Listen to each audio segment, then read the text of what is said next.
حضور علیہ الصلاۃ والتسلیم سے اٹوٹ محبت کرنا اور بالکل اخیر درجے کی محبت کرنا، بالکل اخیر درجے کا عشق کرنا،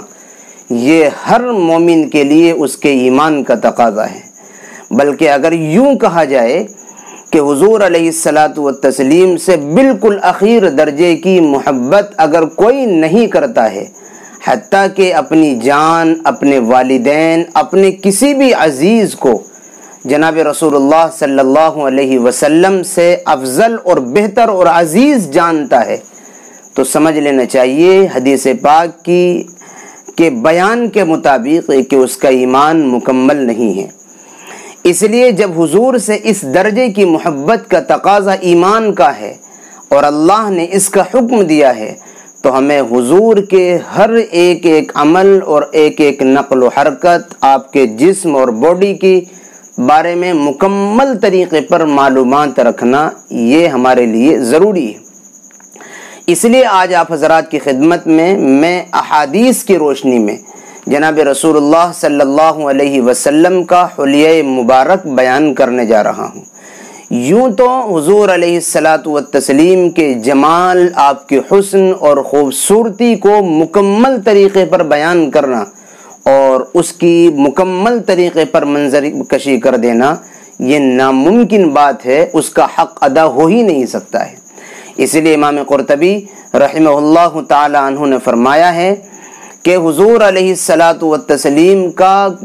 پورا جمال، ساری خوبصورتی اور حسن ظاہر ہی نہیں کیا گیا، اس لیے کہ اگر مکمل جمال اور حسن اور خوبصورتی ظاہر کر دی جاتی تو انسان کی طاقت اور بساط میں ہی نہیں تھی یہ بات کہ وہ حضور علیہ الصلاۃ والتسلیم کو دیکھ سکے۔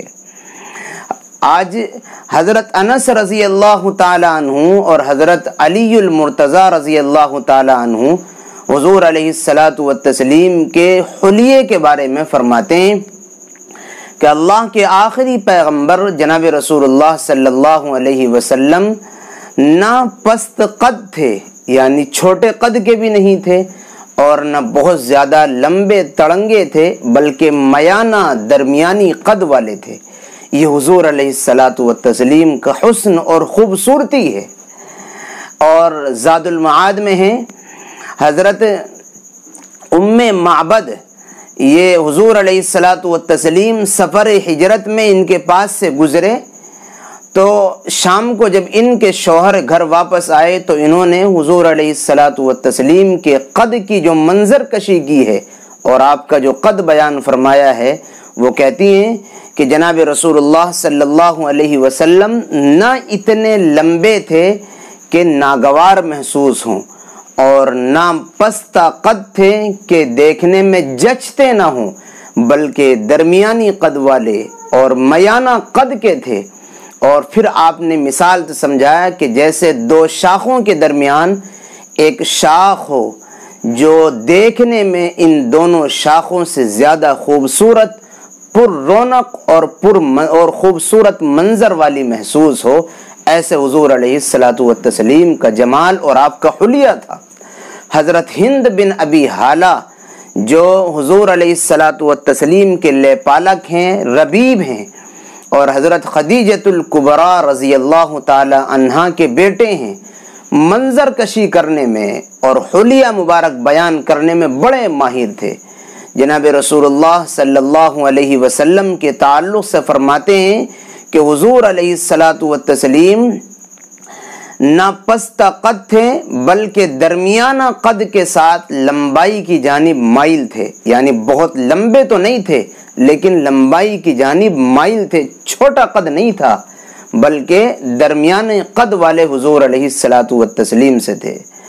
اور حضور علیہ الصلاۃ والتسلیم کا معجزہ اور آپ کے جمال اور حسن کی خوبصورتی یہ ہے کہ درمیانہ اور میانہ قد ہونے کے باوجود جب آپ کسی مجمع میں، پبلک میں، بھیڑ میں کھڑے ہو جاتے تھے تو آپ سب سے زیادہ دراز اور لمبے محسوس ہوتے تھے۔ کسی شاعر نے حضور علیہ الصلاۃ والتسلیم کے اس حسن اور جمال اور حلیے کو بیان کرتے ہوئے کہا، نہ پستہ قد نہ لامبے ہی کوئی مفہوم ہوتے تھے، میانہ قد سے کچھ نکلے ہوئے معلوم ہوتے تھے۔ یہ حضور علیہ الصلاۃ والتسلیم کا جمال اور آپ کا حلیہ مبارک ہے، جس کو ہر مومن کو معلوم ہونا ضروری ہے کہ اللہ کے رسول صلی اللہ علیہ وسلم کا جمال اور خوبصورتی کیا تھی۔ امید کرتا ہوں یہ ویڈیو اور یہ احادیث سننے کے بعد حضور علیہ الصلاۃ والتسلیم کے حلیے کے بارے میں اور جانکاری کا آپ کے اندر شوق پیدا ہوگا۔ اللہ ہم سب کو سمجھ نصیب فرمائے۔ السلام علیکم ورحمۃ اللہ وبرکاتہ۔